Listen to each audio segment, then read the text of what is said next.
నమస్కారం ఆర్సీఎస్ కి స్వాగతం. ముందుగా హెడ్లైన్స్. సైకిల్ యాత్రను విజయవంతం చేసినందుకు కృతజ్ఞతలు అనగానే డిపోల సమస్యలు పరిష్కరించే వరకు ఆందోళన. నేడు ప్రారంభమైన సిపిఐ ప్రచార జాథ. ఎన్కేఆర్ కళాశాలలో విద్యార్థులకు టాలెంట్ టెస్ట్. ఈ నెల 27వ తేదీ జరగనున్న హర్తాల్ని విజయవంతం చేయాలని కోరుతూ శనివారం పట్టణంలో జరిగిన ర్యాలీలో పాల్గొన్న కార్యకర్తలకు టీడీపీ నియోజకవర్గ ఇన్ఛార్జ్ అనగాని సత్యప్రసాద్ ప్రత్యేక కృతజ్ఞతలు తెలిపారు.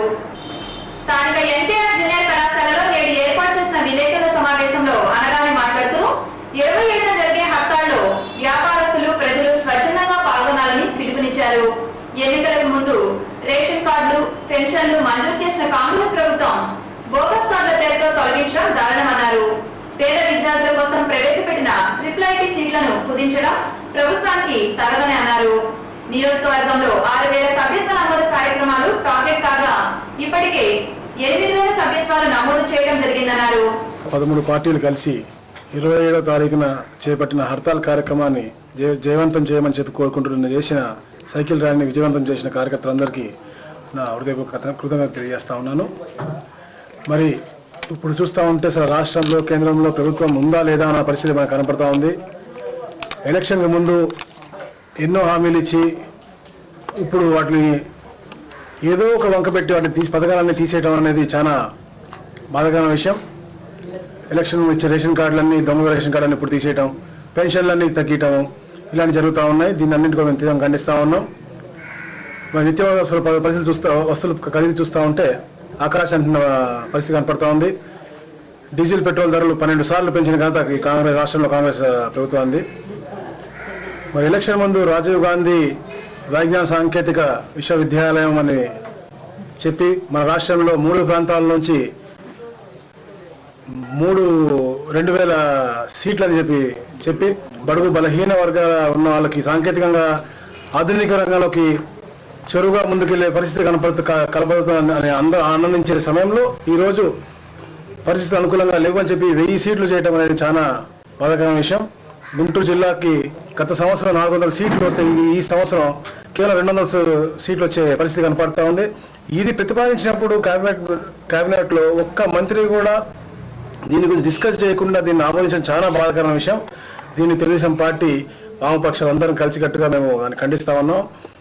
ఎన్నింటి దృష్ట్యా రేపు చేసే హర్తాల్ని అందరూ విజయవంతం చేయాలని కోరుకుంటూ మరి వ్యాపార సంస్థలు కానీ విద్యా సంస్థలు కానీ వాళ్ళు స్వచ్ఛందంగా వాళ్ళే హర్తాల్ పాటించాలని, బంద్ పాటించాలని చెప్పి మీ ద్వారా విజ్ఞప్తి చేస్తా ఉన్నాం. చాలా బాగా జరుగుతూ ఉంది. సభ్యత నమోదు కార్యక్రమం చూస్తూ ఉంటే చాలా ఆనందం వేస్తుంది. ఎందుకంటే చాలామంది ఉత్సాహవంతులు వారే ఫోన్ చేసి సభ్యత్వం మేము తీసుకుందాం అనుకుంటున్నాం, ఎలా తీసుకోవాలని చెప్పి అడిగే పరిస్థితి కనపడతా ఉంది. గతంలో 6,500 మంది దరిదాపుగా క్రియాశీల సభ్యత్వాలు తీసుకున్న ఉన్నారు. ఈసారి ఇప్పటికీ 8,000 మంది తీసుకోవడం జరిగింది. చాలా సంతోషంగా ఉంది. ఇదే విధంగా ముందు పార్టీ ఇట్లానే పటిష్టంగా పోతూ ఉండి రాబోయే రోజుల్లో తెలుగుదేశం పార్టీకి అందరం అండగా ఉండి మన ఇక్కడ ఉన్న ప్రతి ఒక్క ఎలక్షన్లో ప్రతి ఒక్క దాంట్లో కూడా మన పార్టీ చురుగ్గా ఉండి అన్నింటిలో పాల్గొనే విధంగా అందరూ తోడ్పడుతున్నందుకు ప్రత్యేకంగా కృతజ్ఞతలు తెలియజేస్తా ఉన్నాను.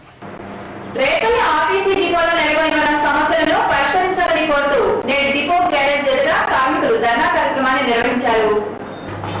ఈ సందర్భంగా ఎంప్లాయీస్ యూనియన్ నాయకులు కేవీఎస్ ప్రసాద్ మాట్లాడుతూ డిపోలో కార్మికులకు ప్రజలకు అవసరమైన మంచినీటిని ఏర్పాటు చేయాలని ఎన్నిసార్లు ఆందోళన చేపట్టినప్పటికీ యాజమాన్యం స్పందించడం లేదన్నారు. మహిళా కండక్టర్లకు విశ్రాంతి గదులు ఏర్పాటు చేసి గదులలో మౌలిక వసతులు కల్పించాలని అన్నారు. గత ఏడాది 9వ నెల నుండి 12వ నెల వరకు ఓటీ చేసిన కార్మికులకు నగదు చెల్లించాలని అన్నారు. మనం ఈ ధర్నా కార్యక్రమాన్ని జరుపుకోవడానికి ముఖ్య ఉద్దేశం గతంలో 13/3/2010 సుమారు 23 ప్రధాన డిమాండ్లతో మనం యాజమాన్యం వారికి మెమరాండం ఇవ్వడం జరిగింది. అలాగే 25/3/2010 జరిగిన చార్టు వద్ద జరిగిన ఒక విషయంపై కూడాను లిఖితపూర్వకంగా యాజమాన్యం వారికి చర్య తీసుకోవాల్సిందిగా అని మెమరాండం సమర్పించడం జరిగింది.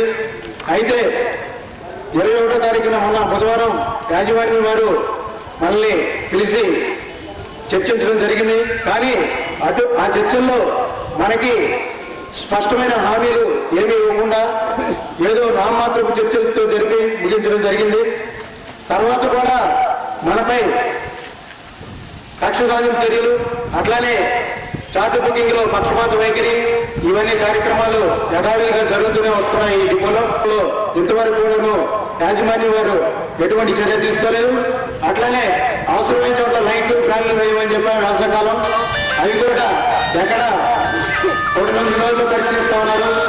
వాటిపై చర్యలు తీసుకోవడానికి కూడా ఎక్కడాను చర్యలు తీసుకున్నట్టుగా ఏం కనిపించట్లేదు.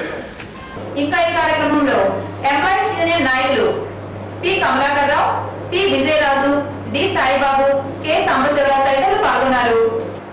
అఖిల భారత యువజన సమాఖ్య మహాసభలను విజయవంతం చేయాలని కోరుతూ నేడు సిపిఎం పార్టీ ఆధ్వర్యంలో ప్రచార జాథాను సిపిఐ పట్టణ కార్యదర్శి కనగంటి రమేష్ ప్రారంభించారు. ఈ సందర్భంగా రమేష్ బాబు మాట్లాడుతూ దేశ సమైక్యత సమగ్రతల పరిరక్షణ కోసం అంకిత భావంతో పనిచేస్తూ సాంఘిక దురాచారాలు, మూఢనమ్మకాలకు వ్యతిరేకంగా యువజన సమాఖ్య పోరాటాలు సాగిస్తుందన్నారు. మహాసభలలో భాగంగా ఈ నెల 28వ తేదీ గుంటూరులో జరుగుతున్న మహా ప్రదర్శన బహిరంగ సభలో యువకులు అధిక సంఖ్యలో పాల్గొనాలని, విజయవంతం చేయాలని కోరారు. 19వ మహాసభలు గుంటూరు నగరంలో అత్యంత వైభవంగా జరుగుతున్నటువంటి నేపథ్యంలో రేపల్లె పట్టణ పరిసర ప్రాంత ప్రజలను ఈ మహాసభలను ఉద్దేశించి కార్యక్రమాలను ఉద్దేశించి ప్రచార కార్యక్రమం కొనసాగుతున్నటువంటి నేపథ్యంలో మరి ఈ మహాసభలను జయప్రదం చేయాలని, ఈ మహాసభలను జయప్రదం చేయటం కోసం మీ సహాయ సహకారాలు కూడా అందించాలని చెప్పేసి కోరుతా ఉన్నాం. సర్దార్ భగత్ సింగ్, రాజ్గురు, సుఖదేవ్ లాంటి స్వాతంత్ర పోరాటంలో ఆనాడు వీర యోధులుగా ఉండి స్వాతంత్ర పోరాట కార్యక్రమాన్ని ముందుకు తీసుకెళ్లి ఆ స్వాతంత్రాన్ని అందించినటువంటి మరి వారసులుగా ఈ అఖిల భారత యువజన సంఘం ఆనాడు 1933లో మరి ఏర్పాటు కావటం, అదేవిధంగా ఈ రాష్ట్రంలో మరి అనేక మంది యువజన సంఘ సభ్యుల్ని క్రియాశీలక రాజకీయాల్లో తీసుకొచ్చి స్వాతంత్రంలోనూ స్వాతంత్రాంతరం కూడా ఈ సమాజంలో ఈ దోపిడీ నుంచి విముక్తి కోసం పోరాటం కొనసాగుతున్నటువంటి నేపథ్యం. ఇంకా ఈ కార్యక్రమంలో సిపిఐ రేపల్లి నియోజకవర్గ కార్యదర్శి జి బాలాజీ, నిజాంపేట మండల కార్యదర్శి బొర్ర నాగమల్లేశ్వరరావు, హరిదాసు, మధుసూదన్ రావు, బి సత్యనారాయణ తదితరులు పాల్గొన్నారు. రేపల్లి ఎన్టీఆర్ జూనియర్ కళాశాలలో నేడు విద్యార్థులకు టాలెంట్ టెస్ట్ నిర్వహించారు. Ravindra Bharati residential scholarship talent test వారు నిర్వహించిన టాలెంట్ టెస్ట్ లో వివిధ ప్రాంతాలకు చెందిన 250 మంది విద్యార్థులు పాల్గొన్నారు. ఈ సందర్భంగా టాలెంట్ టెస్ట్ నిర్వాహకులు శ్రావణ్ మాట్లాడుతూ విద్యార్థుల మేధాశక్తిని వెలికి తీసేందుకు టాలెంట్ టెస్ట్ నిర్వహించడం జరిగిందన్నారు. ఫస్ట్ ర్యాంక్ వచ్చిన విద్యార్థులకు ఫీజు పూర్తి రాయితీ ఇచ్చి రవీంద్ర భారతి పాఠశాలలో చేర్చుకోవడం జరుగుతుందన్నారు. ద్వితీయ, తృతీయ ర్యాంకులు వచ్చిన విద్యార్థులకు ఫీజులో 25% రాయితీ ఇవ్వడం జరుగుతుందన్నారు. ఇంకా ఈ కార్యక్రమంలో ఉపాధ్యాయులు, విద్యార్థులు పాల్గొన్నారు. మంచి చదువు Ravindra Bharati residential talent test ఈ 25th ఏప్రిల్ ఆదివారం రోజు ఈ రేపల్లె అనేటువంటి ఈ టౌన్లో జరుగుతూ ఉంది. ఇది కేవలం రేపల్లె టౌన్లోనే కాకుండా మొత్తం Ravindra Bharati schools state wide జరిగేటువంటి ప్రోగ్రాం ఇది. ఈ ప్రోగ్రాంలో ముఖ్యంగా రెసిడెన్షియల్లో చేరేటువంటి విద్యార్థులకి ఒక గొప్ప సదవకాశం. దీనిలో ఫస్ట్ ర్యాంక్ వచ్చిన వాళ్ళకి మొత్తం ఫీజు రాయితీ ఉంటుంది. తర్వాత సెకండ్, థర్డ్, ఫోర్త్ ర్యాంక్ వచ్చే వాళ్ళకి హాఫ్ 25% అట్లా రాయితీ ఇచ్చి వాళ్ళని మా విద్యార్థులుగా చేర్చుకోవడం జరుగుతుంది. ముఖ్యంగా తెలియగలిగి ఉండి పేదవారుగా ఉండేటువంటి వాళ్ళకి మంచి రాయితీ కూడా ఇవ్వడం జరుగుతుంది. దీన్ని విద్యార్థులందరూ కూడా వినియోగించుకుని తమ చక్కని భవిష్యత్తుని నిర్మించుకుంటారని మేము రవీంద్ర భారతి స్కూల్ తరఫున ఆశిస్తాం. ఐఎంఏ మెంబర్ డాక్టర్ నరసింహమూర్తి మృతికి సహాయార్థం ఆయన సతీమణికి ఐఎంఏ తరఫున 4,92,000 చెక్కును డాక్టర్ వాసుదేవరావు అందించారు. సభ్యుడైన డాక్టర్ నరసింహమూర్తి గత సంవత్సరంలో మృతి చెందారు. ఈ సందర్భంగా ఐఎంఏ తరఫున ఫ్యామిలీ బెనిఫిట్ స్కీమ్ కింద 4,92,000 రూపాయలని వారి నరసింహమూర్తి గారి భార్యకి ఈ రోజున డాక్టర్ వాసుదేవ్ గారి చేతుల మీద కూడా ఇప్పించడం జరుగుతుంది. కాబట్టి ఐఎంఏ సభ్యులందరూ కూడా ఫ్యామిలీ బెనిఫిట్ స్కీమ్లో కానీ ఎన్ఎస్ఎస్ స్కీమ్లో కానీ డాక్టర్ అప్పారావు స్కీమ్లో కానీ చేయాల్సిందిగా కోరుతున్నాను. వార్తలు ముగించబోయే ముందు ముఖ్యాంశాలు మరొకసారి. సైకిల్ యాత్రను విజయవంతం చేసినందుకు కృతజ్ఞతలు అనగానే డిపోల సమస్యలు పరిష్కరించే వరకు ఆందోళన.